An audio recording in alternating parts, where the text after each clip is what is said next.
What is going on, guys? It is Wrestlelamia here, back with some more news. Join us now as we look at the wildest news stories and rumors you need to know, including the truth behind why JEY USO lost the WWE World Championship, why Triple H is ripping up scripts last minute, is Ron Killings a heel now, Rikishi is not happy, The Undertaker reveals heart issues, WWE superstars fearing the worst, are we having a huge debut on Smackdown? A new tag team in the women's division? Brock Lesnar's daughter does it again? And much more. Be sure to subscribe and hit that notification bell for daily wrestling videos and follow us on Facebook for exclusive lists. Also check out our new videos on Wrestlelamia XL. Now let's do the intro and get straight into our first story.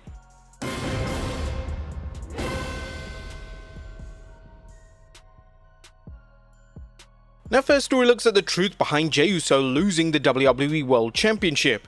Now, it looks like Gunther's World Championship win over JEY USO this week on Raw was designed to build up the Ring General's rumored match against Goldberg on the 12th July Saturday night's main event special. It was reported in this week's Wrestling Observer newsletter that it was confirmed to us the reason this happened is because Paul Levesque made the call to make Gunther vs Bill Goldberg on 12th June Saturday night's main event a title match, likely since it was going on the same day as All in Texas. And to no one's surprise, WWE is counter-programming AEW's pay-per-view event with a major match. But they also added Gunther vs Goldberg was always going to be the retirement match, and it was always going against All in Texas and on NBC, with the idea of maximizing that day with the big match not on Netflix, but on free network television. Now, it currently seems that JEY USO's singles run has now come to an end, as there are now rumors that he's going to reunite with his brother Jimmy Uso to go back into the tag team division as the Usos. Next up, why Triple H is ripping up scripts last minute. Now, has Triple H now turned into Vince McMahon? Fans may be asking this after they read these comments from Hugo Savinovich, who discussed Jay's title loss during a chat with Lucha Libre Online. There, Hugo questioned why JEY USO lost on TV rather than a major PLE. Another thing, the Night of Champions event, was Jay not seen as a big enough draw to defend the title there? In Saudi Arabia, a country with the money to buy Cristiano Ronaldo, the best of everything in sports and business, why wasn't JEY USO good enough? Why did the title change hands like that? Hugo, who had a lengthy run in the industry as a wrestler, manager, promoter, and who now calls the action, suggested Triple H may be booking on the fly. Maybe now, with all the backlash, Triple H is rethinking things, but he's also the one who has said, "I'm the one in charge. I don't like it when people try to hijack my creative plans." He's been rewriting storylines to see who's leaking information to the internet. Savinovich also observed it bothers Triple H and Nick Khan that social media is catching on to plans more easily. Now the biggest angles are kept ultra secret, maybe only the creative lead and the two wrestlers know. Things have changed 10 minutes before going live. Triple H is in Gorilla saying, "Follow my lead now." And more than a few WWE fans are disappointed with Triple H's work, and it's not encouraging if he's booking on the fly. Next up, is Ron Killings now a heel? Has Ron Killings now suddenly become a heel? There's serious buzz about this after Killings appeared on Busted Open Radio and ranted about his current status in WWE. How you gonna tell me why I cut my hair? I do what I want to do. It ain't that nice time no more. But I'm not angry. I won't be taken advantage of no more. Things gonna change around here. I'm driving now. Now, while fans will have to wait and see whether this is a full-blown heel or a more aggressive version of R-Truth, we believe that WWE may feel that since R-Truth owns his name, they don't care what he does with his character anymore. They obviously didn't want him in the company in the first place by releasing him. What do you think of Ron Killings' recent rant on Busted Open Radio? Is this just a more serious side of him, or is he now going to be turning into a full-blown heel? Next up, Rikishi is not happy. JEY USO just lost one of the biggest titles of his entire career, and obviously Rikishi is not happy about it. The WWE Hall of Famer recently remarked on how Jay had lost the title, saying, "Bro, why? Why? I mean, Jay is a world heavyweight champion by himself. Just book me so I can book my son's matches out there." Now, before Jay even lost the title, Rikishi wasn't really happy with his booking altogether. "I feel we need to have top-notch players to be able to feed towards Jay, to let Jay showcase his talents. Let Jay continue that ride to be the fans' champion. But we'll see, that's just a father speaking on my own behalf, but my thoughts about a father-son, because I always think like that. He worked so hard to get to this top main event spot. Now just don't hold it back, keep going, keep feeding him. Let's give Jay the dream matches to also contest his skills, because he's never really been in that position as a world champion by himself." Do you guys agree with Rikishi in that WWE didn't book him well enough? Next up, a big debut on Smackdown. Now there are possible spoilers in this story, so skip ahead if you don't want to know.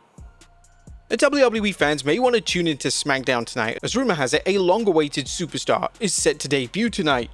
According to PW Insider, Tongan wrestler Hikuleo will debut at tonight's episode of the Blue Brand. Hikuleo, the adoptive son of King Tonga aka Haku and the brother Tama Tonga and Tongaloa, signed with WWE on 29th July 2024 but was shelved due to an injury. Hikuleo was a standout performer in New Japan Pro Wrestling prior to his WWE signing, working in the Gorillas of Destiny. Now, there is currently no news on whether Hikuleo will join Solo Sikoa, who is now at war with Jacob Fatu, and will probably need all the backup he can get. Do you think Hikuleo should join up with JC Mateo and Solo Sikoa, or should he join up with Jacob Fatu? Let us know in the comments down below. Next up, The Undertaker reveals heart issues. Now, there's big news regarding WWE icon The Undertaker, as he and his wife Michelle McCool are letting fans know that Taker just had major surgery after WrestleMania 41 and that he shouldn't have appeared at this year's Showcase of the Immortals. Speaking on Taker's 6 Feet Under podcast, McCool explained that her husband underwent major heart surgery not long after the event. McCool explained that Taker, who had been experiencing shortness of breath, went to the doctor for a routine heart checkup and the doctors discovered he had atrial fibrillation. Surgery was scheduled, but that didn't stop The Undertaker from attending WrestleMania during the weekend, including Michelle McCool's Hall of Fame induction. McCool told listeners, "It's important for people to know some of the details. I felt that when people would come up to congratulate me and ask how I was doing, I was almost in tears. I would say I'm okay, but they could tell I wasn't. They thought it was probably just because of their speech, but it was because of the heart issues you'd been having weeks prior, which we found out by the grace of God. It ended up being terrifying. The day we got home from WrestleMania, the next morning at 6 AM, we were at the hospital for heart surgery. Thankfully, Undertaker seems to be doing a lot better, but it sounds like a scary situation that could have ended tragically had he not gone for the heart exam. We're wishing Taker all the best for a fast recovery."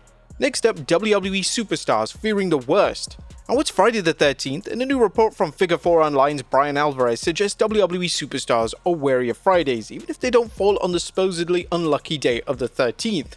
Alvarez believes that the recent number of cuts on Fridays have put the talent on high alert recently. I want to make it abundantly clear, I'm not advocating for this, nor do I want it to happen, but tomorrow is Friday, and I expect to wake up to see that the Virgin Brooke Jensen has been cut. I can tell you that there are a lot of people in WWE right now who are very nervous about Friday, since Friday is cutting day, and they've been cutting talent as of late. Now, of course, hopefully there won't be any releases coming soon, but you never know with WWE's cost-cutting measures recently. Next up, Nikki Bella's comeback plans. It looks like Nikki Bella has been training for some time and that the WWE Hall of Famer intends to stick around for a while following a return on this week's Raw. A new article at People.com explains the events leading up to Bella's return and what's next for her. Bella began training for her in-ring return in January, often flying across the country to train at WWE's Performance Center in Orlando, Florida, while balancing her day-to-day life on the West Coast as a mother, a podcaster, and now a re-emerging pro wrestler. The plan is for Bella to have another extended in-ring run rather than Monday night's appearance just being a one-off, as is often the case with returning WWE Hall of Famers. "You'll definitely see me for a bit," Bella says. "It's not a quick in and out." Now, as WWE prepares for its all-female Evolution event this July, don't be surprised to see more legends return to the ring. Next up, Bianca Belair's return revealed. Now, when will Bianca Belair be cleared to compete after she broke several fingers at WrestleMania 41? Fans now have an idea, as thanks to PW Insider, which is reporting that the EST could be back around SummerSlam, scheduled for 2nd and 3rd August. Currently, the big question is whether it will be before the biggest party of the summer or after. According to PW Insider, Belair was booked to participate in the Naomi vs Jade Cargill feud, but Bianca's injury sidelined these plans. Next up, Omos' WWE contract status. And what is going on with Omos, the larger-than-life superstar who continues to live in WWE's Phantom Zone, despite a size and look that screams he should be used? While fans haven't heard any plans of WWE using the Nigerian giant, the big man isn't leaving WWE. Omos told Gambling Industry News that "Things are going very well, can't complain. I'm really excited about what is to come. I've been training really hard and working on some new things, and I think it's going to be a really fun ride ahead, especially because I just signed a renewal with WWE and will be there for years to come." Now, Omos had a short but highly praised run in Pro Wrestling Noah, including a reign as GHC Tag Team Champion with Jack Morris. This leads to hope among fans that WWE is preparing to finally book him again. Next up is a new women's tag team coming to Raw.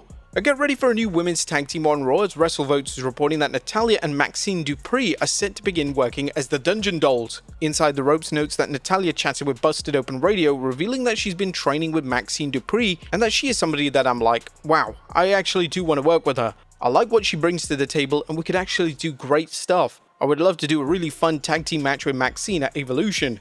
WWE isn't brimming with women's tag teams, an ongoing problem, and this seems like a good way to help build Maxine Dupree, a popular wrestler who's struggled to break out as a single star.